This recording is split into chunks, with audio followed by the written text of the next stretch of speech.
Good Morning Business, le pitch. On y va. Ce matin à 6h16 sur BFM Business. Le pitch, c'est avec Martin Jeudi. Venez me rejoindre en plateau.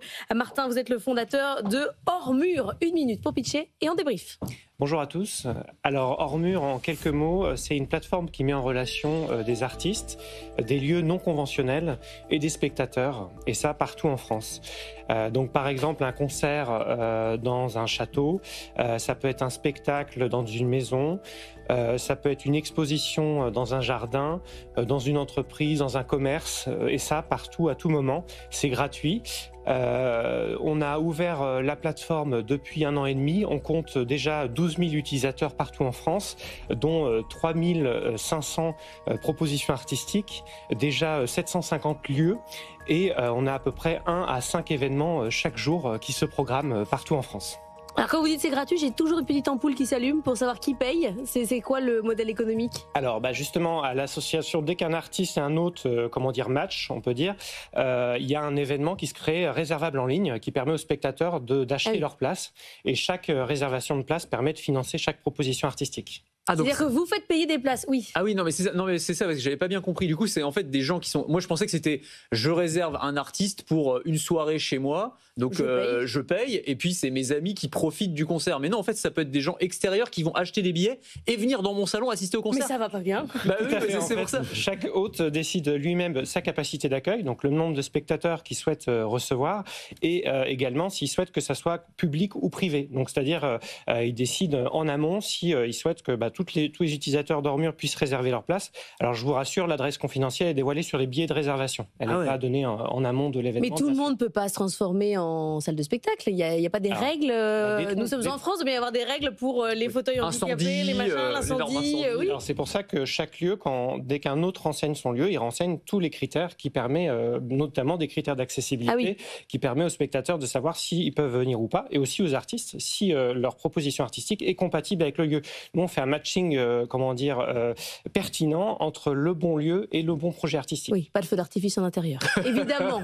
Mais du coup, c'est quoi le public cible et on va dire le spectacle type? C'est un particulier qui dit voilà, samedi soir, j'ai un grand salon, je vais créer un événement, un concert, je vais choisir un artiste et puis je vais inviter 15 personnes au hasard, ou c'est des gens qui plutôt vont je vais faire ça en petit comité et puis faire un petit concert intimiste? Et j'ajoute, et si personne n'achète de billets et que vous êtes tout seul chez vous? Vous profitez du concert. La deuxième question, s'il n'y a pas de réservation, pas de stress, l'événement peut être annulé, les gens sont remboursés, on peut reporter à une date ultérieure, parfois même il y a des cas de pluie ou des intempéries qui arrivent, il n'y a pas de souci par rapport à ça. Pour répondre à votre question, tous les artistes, c'est possible pour tous les artistes, c'est-à-dire que ça peut être un atelier artistique, un spectacle, un concert, du one-man show, il n'y a pas de limite à la rencontre. Nous, en tout cas, on porte des valeurs d'accessibilité au plus grand nombre. Donc l'idée d'Hors Mur, c'est de se dire, en fait, l'art peut être partout, là où on ne l'attend pas. Il y a tellement de lieux où il peut se passer des rencontres, et des rencontres à taille humaine qui sont faciles à organiser et qui peuvent bien se passer de par le nombre, en fait, si on limite le nombre à 15, 20. En fait, il y aura des qualités d'échange et de rencontres qui vont permettre aux spectateurs, comme à l'hôte et à l'artiste, de vivre une qualité d'expérience exceptionnelle. Franck Rosenthal. Oui, une question en fait sur le repérage qui peut être fait par les maisons de disques en fait sur les nouveaux talents. Comme on sait, par exemple, qu'elles vont régulièrement dans les couloirs du métro sur les événements qui sont organisés par la RATP pour repérer des talents musicaux, est-ce qu'ils utilisent tout à fait d'événements pour le faire? L'exemple de Soumana, par exemple, une artiste qui fait de la musique en pop folk et qui est géniale.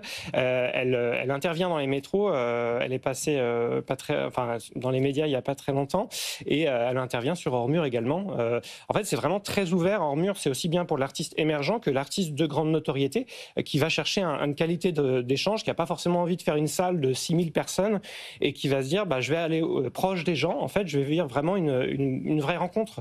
Et c'est valable vraiment pour tous les arts. Il faut se dire qu'il y a vraiment un besoin pour les artistes de se diffuser. Il n'y a pas assez de lieux pour tous les artistes, il y a tellement de gaspillage d'espace si on réfléchit bien. Le nombre de lieux qui peuvent permettre des rencontres, et en fait on doit déconstruire nous les peurs qui existent autour de l'événementiel, parce que personne n'a forcément un ami qui l'a déjà fait, donc on doit rassurer et dire c'est possible de le faire. Il y a une assurance qui couvre chaque événement à hauteur d'1 million d'euros quand même. Tout est pris en charge. Ça fait quoi casser quelques verres. Comment ? Ça fait quoi casser quelques verres. 1 million d'euros là, c'est... Oui, ça va, on a prévu un peu large. Merci beaucoup Martin Jeudi d'être venu ce matin dans la matinale de l'économie.